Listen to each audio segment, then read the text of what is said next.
Hi there, this is Monty, Mr. Montgomery's avatar. As an avatar, I'm a little younger looking and have a little more hair than the real deal, and I can dress a little more casually, especially since it's Friday. Today, I'm here to introduce a video to you. It's called Everyday Leadership by Drew Dudley. How many of you are completely comfortable with calling yourselves a leader? See, I've asked that question all the way across the country, and everywhere I ask it, no matter where, there's always a huge portion of the audience that won't put up their hand. And I've come to realize that we have made leadership into something bigger than us. We made it into something beyond us. We made it about changing the world. And we've taken this title of leader and we treat it as if it's something that one day we're going to deserve. But to give it to ourselves right now means a level of arrogance or cockiness that we're not comfortable with. And I worry sometimes that we spend so much time celebrating amazing things that hardly anybody can do that we've convinced ourselves that those are the only things we're celebrating. And we start to devalue the things that we can do every day. And we start to take moments where we truly are a leader and we don't let ourselves take credit for it and we don't let ourselves feel good about it.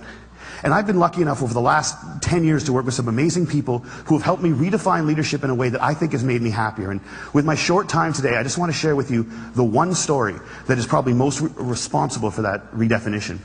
I went to a school on a little school called Mount Allison University in Sackville, New Brunswick. And on my last day there, a girl came up to me and she said, "I remember the first time that I met you." And then she told me a story that happened 4 years earlier. She said, "On my day before I started university, I was in the hotel room with my mom and my dad, and I was so scared and so convinced that I couldn't do this, that I wasn't ready for university, that I just burst into tears. And my mom and my dad were amazing. They were like, 'Look, we know you're scared, but let's just go tomorrow. Let's go to the first day, and if at any point you feel as if you can't do this, that's fine. Just tell us, we will take you home. We love you no matter what.'" And she said, so I went the next day and I was standing in line getting ready for registration, and I looked around and I just knew I couldn't do it. I knew I wasn't ready. I knew I had to quit. And she says, I made that decision, and as soon as I made it, there was this incredible feeling of peace that came over me. And I turned to my mom and my dad to tell them that we needed to go home. And just at that moment, you came out of the Student Union building wearing the stupidest hat I have ever seen in my life. It was awesome. And you had a big sign promoting Shinorama, which is Students Fighting Cystic Fibrosis, a charity I've worked with for years. And you had a bucket full of lollipops. And you were walking along and you were handing the lollipops out to people in line and talking about Shinorama. And all of a sudden, you got to me, and you just stopped, and you stared. It was creepy. This girl right here knows exactly what I'm talking about. And then you looked at the guy next to me, and you smiled, and you reached in your bucket, you pulled out a lollipop, and you held it out to him. And you said, "You need to give a lollipop to the beautiful woman standing next to you." And she said, "I have never seen anyone get more embarrassed faster in my life." He turned beet red, and he wouldn't even look at me. He just kind of held the lollipop out like this. And I felt so bad for this dude that I took the lollipop. And as soon as I did, you got this incredibly severe look on your face, and you looked at my mom and my dad and you said, "Look at that. Look at that. First day away from home, and already she's taking candy from a stranger." And she said everybody lost it. 20 feet in every direction, everyone started to howl. And I know this is cheesy, and I don't know why I'm telling you this, but in that moment when everyone was laughing, I knew that I shouldn't quit. I knew that I was where I was supposed to be, and I knew that I was home. And I haven't spoken to you once in the 4 years since that day, but I heard that you were leaving. And I had to come up and tell you that you've been an incredibly important person in my life, and I'm going to miss you. Good luck. And she walks away, and I'm flattened. And she gets about 6 feet away, she turns around and smiles and goes, "You should probably know this too. I'm still dating that guy 4 years later." A year and a half after I moved to Toronto, I got an invitation to their wedding. Here's the kicker. I don't remember that. I have no recollection of that moment, and I've searched my memory banks because that is funny, and I should remember doing it, and I don't remember it. And that was such an eye-opening, transformative moment for me to think that maybe the biggest impact I'd ever had on anyone's life, a moment that had a woman walk up to a stranger 4 years later and say, "You've been an incredibly important person in my life," was a moment that I didn't even remember. How many of you guys have a lollipop moment, a moment where someone said something or did something that you feel fundamentally made your life better? All right. How many of you have told that person they did it?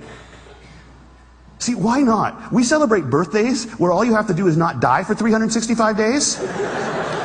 And yet we let people who have made our lives better walk around without knowing it. And every single one of you has been the catalyst for a lollipop moment. You have made someone's life better by something that you said or that you did. And if you think you haven't, think about all the hands that didn't go back up when I asked that question. You're just one of the people who hasn't been told.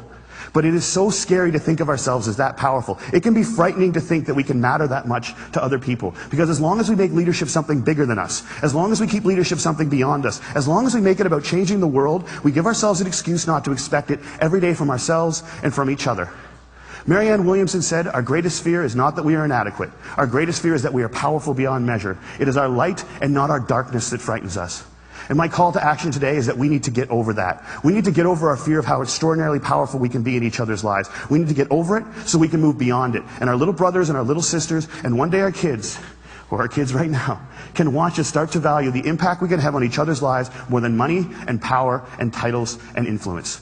We need to redefine leadership as being about lollipop moments. How many of them we create, how many of them we acknowledge, how many of them we pay forward, and how many of them we say thank you for. Because we've made leadership about changing the world, and there is no world. There's only 6 billion understandings of it. And if you change one person's understanding of it, one person's understanding of what they're capable of, one person's understanding of how much people care about them, one person's understanding of how powerful an agent for change they can be in this world, you've changed the whole thing. And if we can understand leadership like that, I think if we can redefine leadership like that, I think we can change everything. And it's a simple idea, but I don't think it's a small one. And I want to thank you all so much for letting me share it with you today.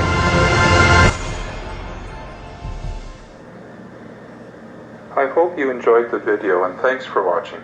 Make sure you remember to look for those lollipop moments.